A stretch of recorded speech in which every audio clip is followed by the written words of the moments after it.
I got pregnant with the boss's kid. I'll be taking over as his wife now.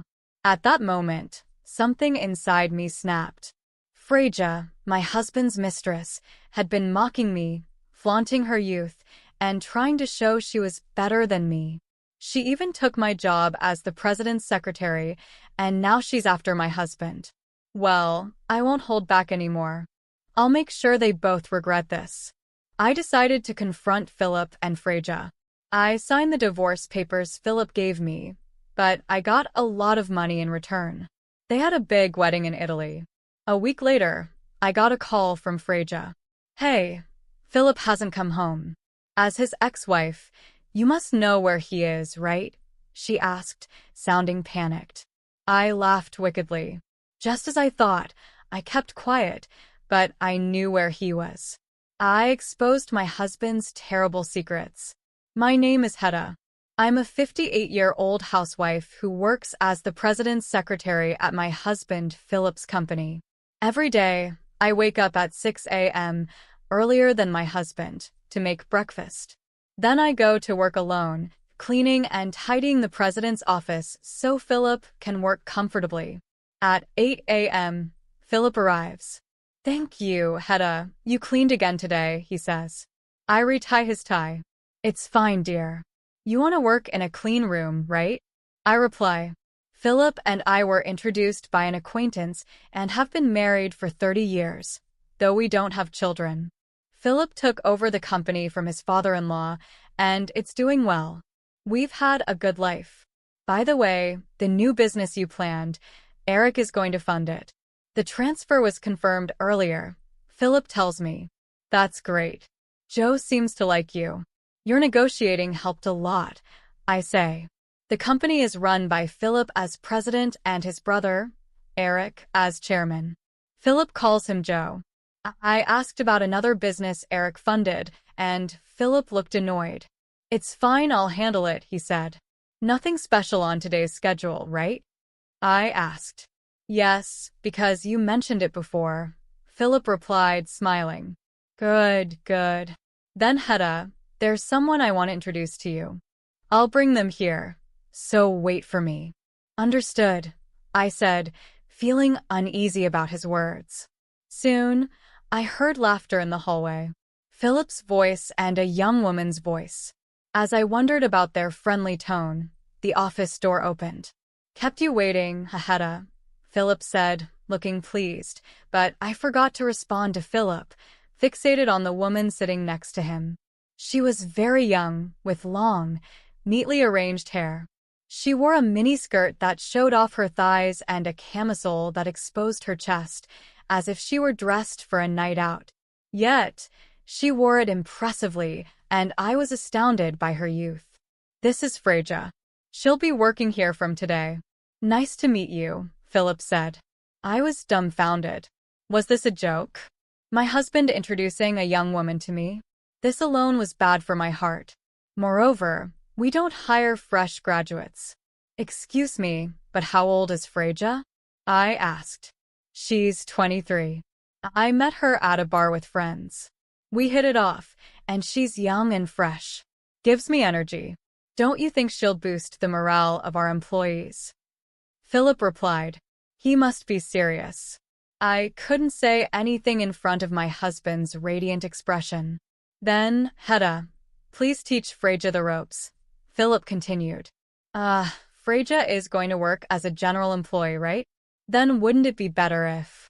Oh, I forgot to say, we're going to have 2 secretaries from now on, so please teach Freja the secretary work. 2 secretaries? Is that necessary? Well, you're getting on in years. It's okay to pass on work to the younger ones. Philip laughed lightly, and it pained my heart. Age the way you say it. I muttered. Then take care. I'm going out for a bit on a personal errand. I'm counting on you to show her the ropes, Philip said, leaving Freja and me alone in the president's office. I took a deep breath to calm myself. Once Philip decides on something, he tends to rush into it and spectacularly fails, only to regret it later. This has happened often throughout our marriage. It's useless to say anything at times like this. For now, I'll just do as he says. It's bound not to work out anyway. Hey, Hedda. Freja tapped my shoulder. Yes. How old are you, Hedda? Feeling it was wrong not to answer after asking her age, I told her the truth. I'll be 58 this year, I replied. But it seemed my sincere feelings did not reach Freja. What? You're as old as my grandmother. Poor thing, you could die any time, and yet you still work. That's kind of sad, Freja said. I gave a wry smile. I like my job. It's not sad. Sad, I see. The sad one is the boss, right? Whether he's at home or at work, he's always with an old woman. Really, poor thing, she said. With each word she said next, my face grew more strained. What exactly are you trying to say? You don't get it? I guess when you get older, your brain starts to slow. Freja laughed. Freja let out a big sigh and clearly said, being young and beautiful, I have higher status than an old lady like you. You understand, right? Her smile was full of confidence, and I shivered. I couldn't stay silent any longer. You know, you should learn some common sense. Did I make you angry? Is it menopause? She sneered. See, you get angry so quickly. It must be hard to keep working if you get upset over such things. Plus, with menopause, you sweat a lot and get short of breath, right? It's embarrassing to try so hard. Maybe it's time for you to retire. As I stood there dumbfounded, Freja laughed and whispered in my ear, why don't you retire as the president's wife too? I shuddered. This person intended to take Philip away from me. I couldn't help but raise my voice. Enough is enough. With that kind of intention, I can't teach you anything. Leave the company right now. I expected a quarrel, but Freja looked at me with tears streaming down her face. I'm sorry. I just wanted to get along with you, Hedda, and made a joke, but it was too much, Freja said, collapsing to the floor sobbing. She looked like the heroine of a tragedy. I'll leave this company. Thank you for everything. Freja ran out of the room. What is happening? Overwhelmed by the sudden turn of events, I stood there dumbfounded until Freja returned with a red-faced Philip in tow. What are you doing? His sudden yell made me tremble. What's wrong, dear? I heard from Freja that you yelled at her. It's because she said something terrible. Don't lie. I've been listening to your conversation. Freja had recorded our argument on her mobile phone. The recording started from the moment I scolded Freja, giving the impression that I suddenly blamed her without reason and made her cry. That's why she apologized so sincerely, sobbing and all. I bit my lip in frustration. You don't believe me? I believe Freja. She came to me crying about what you did. There's a recording. It's clear whose words have more credibility. A secretary who bullies employees is fired as of today. I couldn't believe it. I had always supported Philip both at home and at work. He would abandon me for Freja, who just joined the company. Wait, then who will do this secretary's job? It's decided. Freja will do it. That's impossible. And what about you? I swallowed the words that had almost slipped out. I tried again in a way that only Philip and I would understand. You know about your hobby. I'll handle that myself. I prefer pure and cute Freja over you, who lies to me, the president. Besides, a young and beautiful girl like her suits me better than you do, don't you think? Philip narrowed his eyes happily and looked at Freja beside him. Freja looked up at Philip with adoration and flashed a brilliant smile. Then she turned to me and stuck out her tongue, just a little. I protested to Philip many times, but he wouldn't listen at all. The job of a secretary is not easy. Despite my insistence that Freja couldn't handle it, all I got back were his overly optimistic words, saying it was an exaggeration or, you won't know until you try. He must think he's become a knight protecting his princess. I was speechless at his foolishness, hardly what you'd expect from someone running a company. Eventually, Philip threw out my personal items from my workspace. Instead, he arranged a brand new desk and cute stationery for young people, all for Freja. It was all in vain. Realizing this, I decided not to waste any more effort and left the company. However, Gustav didn't come home that night. He didn't return my calls either.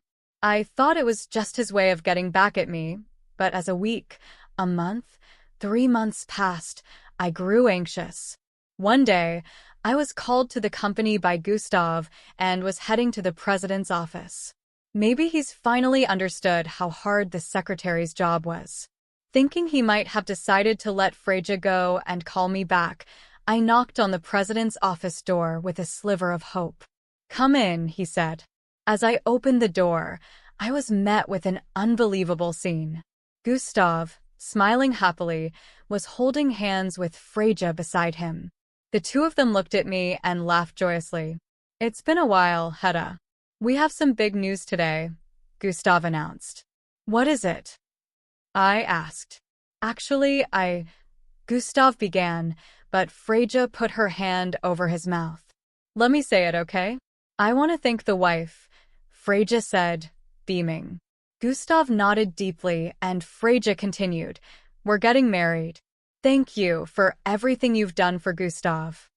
"What?" In front of my shaking self, Gustav laughed sheepishly. "No, I thought there's no point in hiding it. I'm thinking of starting a second life. You're getting too old. It's better for you to live quietly by yourself." "How dare you?" I felt as if the blood had drained from my body. "Wait a minute, Hedda. The talk isn't over yet. Here, a present. I made a copy for you." Freja handed me a few sheets of paper. They were printed with black and white photos. Seeing them, I felt sick. "This, ultrasound, don't tell me." Freja nodded slowly and gently stroked her belly as she came closer and whispered in my ear, "I got pregnant with Gustav's child. I'll be taking over as the president's wife." She laughed. At that moment, something inside me snapped. She had mocked me, the president's wife, flaunted her youth, and tried to assert her superiority at every turn. She even took my job as the president's secretary, and now she's aiming for Gustav. Well, I won't hold back anymore. I'll make sure they both plummet to the depths of hell. I decided to let Gustav and Freja be. I signed the divorce papers that Gustav handed to me. Of course, I received a hefty compensation. They had a grand wedding in Italy. Things changed a week later. I got a call from Freja. "Hey, Gustav hasn't come home. As his ex-wife, you must know where he is, right?" Freja's voice was frantic. I laughed maliciously, just as I had expected. I kept quiet, but Gustav is, well, he has a favorite hobby. He's probably in Vegas right now. Vegas? Ever heard of it? There's this big hotel in Las Vegas with a casino. Gustav always rushes there whenever he has a chance. Freja gasped. "Does that mean?" "Yes. Gustav is probably indulging in gambling right now. I was the one who carefully scheduled his time to prevent him from getting too involved," I explained. It seems the new secretary was kept in the dark. He didn't want to show his bad side, spending the money he earned on gambling. Freja was silent, seemingly in shock. I let out a small laugh. "I'm actually thankful to you." "What?" Freja asked, clearly taken aback. "Gustav started getting into gambling these past few years. It seems someone from a new business partner invited him." "And what about it?" "Before you came along, there was still a bit of affection left in Gustav.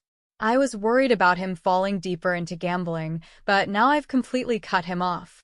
Taking such a low man off my hands and even giving me a hefty compensation? There couldn't have been a better opportunity. Thanks to you, I can enjoy my second life." I laughed heartily. I could hear Freja breathing heavily over the phone. "Don't you dare joke about this," getting all high and mighty. "Then goodbye." You have a tough road ahead as the president's wife, I said sarcastically and hung up on Freja, ignoring her shouting from the other end. A few days later, as I was relaxing in my new condo, the doorbell rang. Could it be a delivery? I hadn't ordered anything. Suspicious, I looked through the peephole. There stood my ex-husband Philip, his face red with anger. You're there, aren't you, Hedda? How dare you tell Freja about the gambling? Ah, the gambling. Understanding the situation, I decided to let Gustav in. He must have hired a detective to find my address. Running away now would only lead to him chasing me again. I might as well settle things here.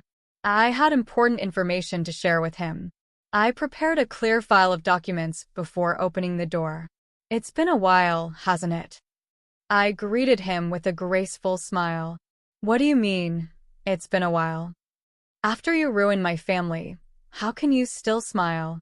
Gustav was furious, shouting and trying to intimidate me. But such tactics don't work on a wife of many years. Oh my, why are you so red-faced? What happened? It's none of your business. I chuckled. He came here just to vent his anger, but I could see through what had happened between them. You must have had a fight with your wife. Shut up. Freja must be unhappy with most of your income going to gambling. She told you she would manage the finances, and you're on an allowance now, right? Gustav froze in shock. How? How do you know that? Did you plant a bug or something? He asked seriously, and I burst into laughter. You did the same thing with me when your gambling came to light. You said, "What's wrong with spending the money I earned on my hobby?" You must have repeated the same with Freja, leading to a fight, and now you're taking it out on me. Gustav clenched his fists and fell silent. Don't underestimate a wife of 30 years, I thought to myself, seeing his frustrated face. You should be thankful I managed your schedule as your secretary. I minimized your gambling time to save you from ruin. Can a naive 23-year-old do that? Well, you have no choice but to let her try. You're having a child, after all. Child. At that word, Gustav's face lit up. What a transparent man. Yes, Freja and I are having a child. Unlike you, who's infertile, she can give me an heir. You lost as a woman. Gustav looked down on me triumphantly. That's great for you. We're happy, I replied. Don't try to ruin my family again. I came here to warn you today. Gustav pointed at me, saying so. I tilted my head, puzzled. Me? Ruin it? I have no such intention. In fact, I'm thinking of helping you. Help me. Gustav looked perplexed, clearly at a loss. Did you go with Freja to the gynecologist? Huh? That place is for women. Freja said she wanted to go alone, so I didn't accompany her. You saw the ultrasound photo, right? The glossy, thick photo paper. No. The one I saw was just thin, regular paper. I thought so. I presented Gustav with several photos I had pulled from a clear file. They were grainy black and white ultrasound images. Gustav's eyes widened. What? You're pregnant? Of course not. This was a gift from Freja. She's quite prepared, isn't she? Printing these out from the internet for me. Internet. Gustav looked puzzled. I handed him a piece of paper. It was a printout of a blog post from 2 years ago. The post was a pregnancy announcement with ultrasound photos. Compare this with the earlier photo. Notice anything? After looking back and forth between the photo and the article, Gustav's face turned pale. You don't mean? That's right. The copied photo from the article was Freja's ultrasound photo. Holding them up to the light, the baby silhouette and the noise matched perfectly. Do you know about image search? It's a feature that searches the internet for images similar to the one you have. I found this blog using it. She must have copied the article directly, cutting out the photo neatly. So, the child. Gustav went pale, looking like he might collapse. I decided it was time to deliver the final blow. It's a lie. There's no one in her belly. Gustav collapsed to his knees. No, that can't be. She wouldn't lie about something like that. Impossible. After everything I bought for her, designer clothes, bags, even an expensive engagement ring. Gustav vented his confused emotions by repeatedly hitting the floor with his fist. His actions were so ridiculous, I couldn't help but smile. It's a shame you couldn't become a father. When you think about it, considering your age, it's doubtful you could have fathered a child. Thinking a young partner would guarantee a child was naive. Ask Freja for the truth. I'll call her over now. Gustav was too drained to argue. He just slumped there, silent. I had Freja come to the condominium soon after. The doorbell rang, and I opened the door. Upon seeing me with Gustav, she screamed. What are you doing here? Trying to take Gustav back from me? No. Didn't I say I was thankful to you? I have a baby in my belly. You can't tear us apart. Freja screamed triumphantly, not listening to me. She entered and gently embraced Gustav's shoulder. Are you okay? Let's go back and talk about the money. I'll manage the finances. That's okay, right? We'll overcome this trial together. After all, in my belly. Shut up. Gustav slowly stood up. He looked at Freja intently and quietly said, The pregnancy is a lie, isn't it? Freja's face contorted noticeably. What? What are you talking about, honey? Tell me the truth, Freja. The pregnancy is real. I showed you the ultrasound photo. Our child is the fruit of our love. How can you deny that? Freja sat on the floor, breaking down in tears, but then she raised her head and glared sharply at me. You must have filled him with weird ideas. You're just jealous because you're old and I'm young and beautiful, Freja huffed arrogantly. Freja, I said calmly, you should tell him the truth. You can't build a future on lies. Shut up. Freja screamed, but Gustav's stern gaze didn't waver. Freja, enough. I compared the ultrasound with an image from the internet. It's identical. You've been lying to me, Gustav said. Freja's arrogance crumbled as she realized she was caught. But I did it for us. I wanted to make sure we stayed together, that you wouldn't leave me for some reason. Gustav shook his head. Lies won't keep us together. You've done nothing but deceive me. Freja broke down, sobbing uncontrollably. I just wanted us to be happy, she whispered through her tears. And now we're both miserable, Gustav responded quietly, his voice filled with regret. As Freja's cries filled the room, I felt a strange sense of closure. I turned to leave, giving Gustav one last piece of advice. Remember, trust is everything in a relationship. Without it, you have nothing. With that, I walked out, leaving them to face the consequences of their actions, off Gustav's hand with a force that sent him stumbling back. Her face was twisted with anger and betrayal, a far cry from the sweet, innocent demeanor she had shown before. Happy? Without money? You really don't understand anything, do you? Freja's voice was a mix of fury and desperation. I didn't get involved with you because I love you. I got involved with you because I thought you were rich and could give me the life I wanted. Gustav looked crushed, his eyes widening in realization. Freja, please. We can work this out. Work this out? How? By living a poor, miserable life with a man who lies and gambles away everything? No thank you. Freja's words were sharp and final. I watched the scene unfold, feeling a strange mix of satisfaction and pity. I had warned Gustav about the dangers of his reckless lifestyle, but he had never listened.